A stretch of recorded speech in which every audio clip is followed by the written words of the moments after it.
오늘은 제2연평해전 13주기와 박근혜 정권 실패한 정권으로 가고 있는 점, 그 다음에 검찰의 야당 탄압 물타기 수사에 대해서 논평을 하도록 하겠습니다. 제2연평해전 13주기를 맞아 연평해전 13주기를 맞아 조국을 지키다 전사한 윤영아 소령님을 비롯한 6분의 장병을 기리며 상가 명복을 빕니다. 새정치민주연합은 참수리호 장병들의 고귀한 희생과 승리를 기리며 북한의 어떠한 군사적 위협과 도발도 결코 용납하지 않고 단호하게 맞서 NLL을 확고하게 수호할 것임을 거듭 밝힙니다. 평화와 안보를 지키는 것은 동전의 양면입니다. 이 부분은 다시 하겠습니다. 평화와 안보는 동전의 양면입니다.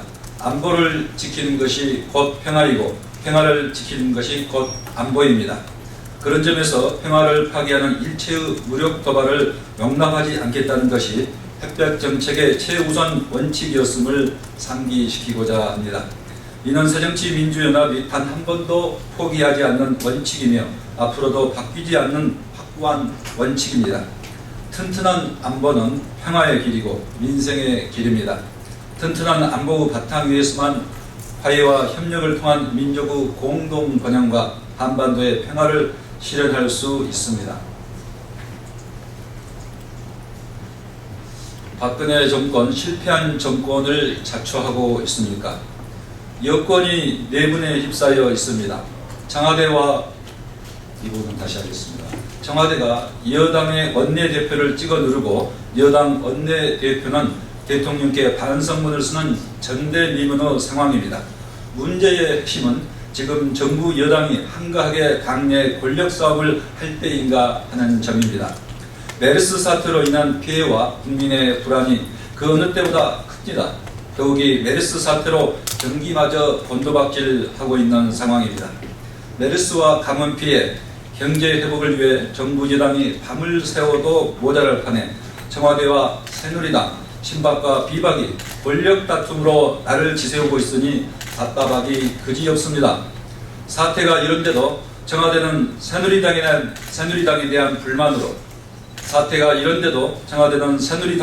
불만으로 당정청 회의조차 갖지 않고 있습니다. 정부 여당이 따로 도는 헛바퀴처럼 돌고 있습니다. 추경 문제만 해도 적자 국채를 발행해 15조에 이르는 대규모로 하겠다면서 야당은 물론 여당과도 제대로 협의조차 하지 않고 있는 것 같습니다. 민주국가의 국정 운영이라는 것이 대통령이 지시하면 모두가 아무런 이유도 내놓지 않고 군대식으로 밀어붙이는 것은 아닐 것입니다. 그런 점에서 박근혜 대통령의 무소불위의 독선적 국정 운영 방식에 대해서 심각한 문제 제기와 우려를 하지 않을 수 없습니다. 무엇보다 박근혜 정부의 무능과 무책임이 이 정도일 줄 몰랐다는 국민의 한탄이 터져나오고 있음을 명심해야 합니다. 박근혜 정권이 실패한 정권의 길로 가는 것을 더 이상 두고 볼 수 없습니다. 박근혜 정권이 실패한 정권을 자임한다면 그 불행은 고스란히 국민에게 전가될 수밖에 없다는 점에서 정부 여당의 각성을 촉구합니다. 검찰은 물타기식 소환 처리하고 친박 게이트의 실체를 밝혀야 합니다. 검찰이 어제 오후 우리 당 김한길 전 대표에게 오늘 3차 출석을 요구했다고 합니다. 우리 당은 앞으로 몇 차가 될지 모르지만 김한길 전 대표에 대한 부당한 수사에는 결코 응할 수 없다는 점을 검찰에게 확실하게 밝혀둡니다. 검찰은 육성과 친필 메모를 통한 직접 진술에는 등장하는 정권 실세들은 서면 조사하고 추측성 진술을 빌미로 야당의 직전 대표는 소환하고 있습니다.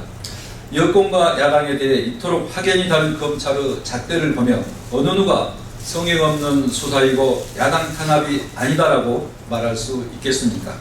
이것이 우리 당이 김한길 전 대표 검찰 출석에 불응해야 한다는 이유이며 특검이 필요한 이유 중에 하나입니다. 검찰은 지금이라도 친박 게이트라는 사건의 본질을 흐리는 수사 행태를 중지하고 사건의 본질을 명확히 파헤치는 수사를 할 것을 촉구합니다. 이상입니다.